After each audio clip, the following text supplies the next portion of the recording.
recent call for 17 European countries for stricter rules on returning irregular migrants. The migration issue is set to dominate political agendas. We are joined by Dominik Feusi, journalist and editor at Nebelspalter.ch. Hi, nice to meet you. Welcome to Riks Europe. Thank you.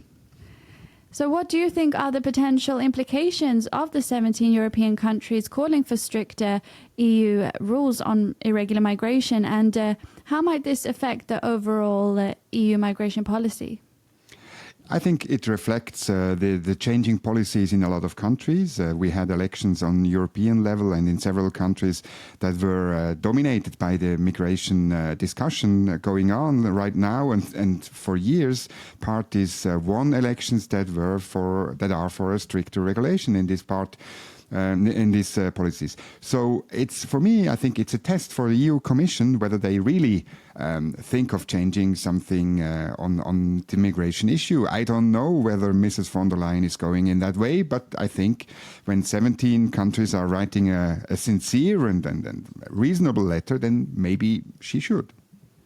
And given the rise in support for anti-immigration parties in various EU countries, how do you see this influencing the political dynamics within the EU? It does, and I think in a strong way. For example, you see the left parties in some countries, they only survive if they are for stricter immigration.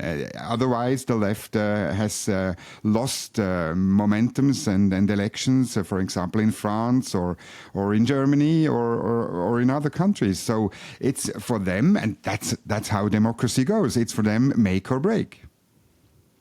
And some of the proposed measures include obligations for migrants to cooperate with authorities. Where are the possible legal and ethical implications of enforcing such obligations? That's difficult to say. The letter, as far as I know, I didn't see the letter right now, but I was talking to the Swiss authorities and they told me more or less what's in there.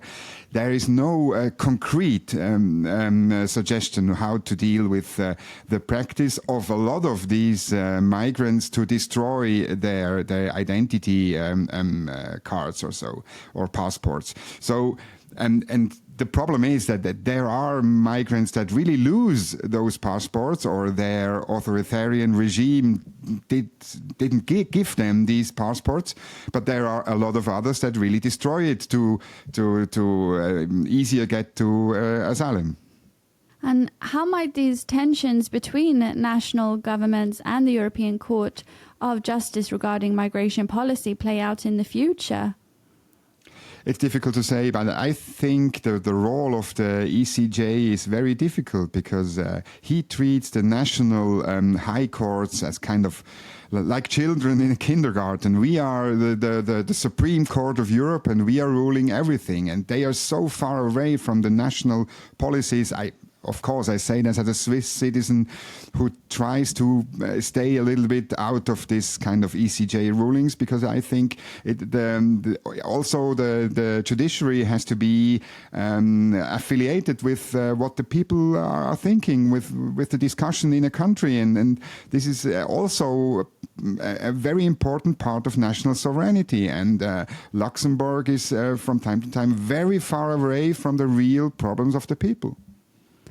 And how much do you see these wants and needs of the people reflecting in the recent election results? Yeah, you see that in a lot of election results. I would especially mention France, where there is a critique on the migration issue, not only on the right. You have also on the left people that are telling you or writing about problems with migration. France is falling apart and the security is no more. In a lot of regions, you have huge security problems. In Germany, you have problems with gangs, and in the northern Western Europe as well, and we have really a problem to sustain a secure and free society in Europe. And therefore, I think if the EU Commission does not listen to this letter, then they maybe make a huge mistake. Also, we have a huge problem with Schengen-Dublin treaties. Germany is having now border controls. Italy doesn't take back the Dublin cases since December last year. So we are really at a point where we have to discuss whether the system works anymore. Thank you, Dominik Feusi, journalist and editor at Nebelspalter.ch. Thank you very much for having me. And thank you for watching Riks Europe.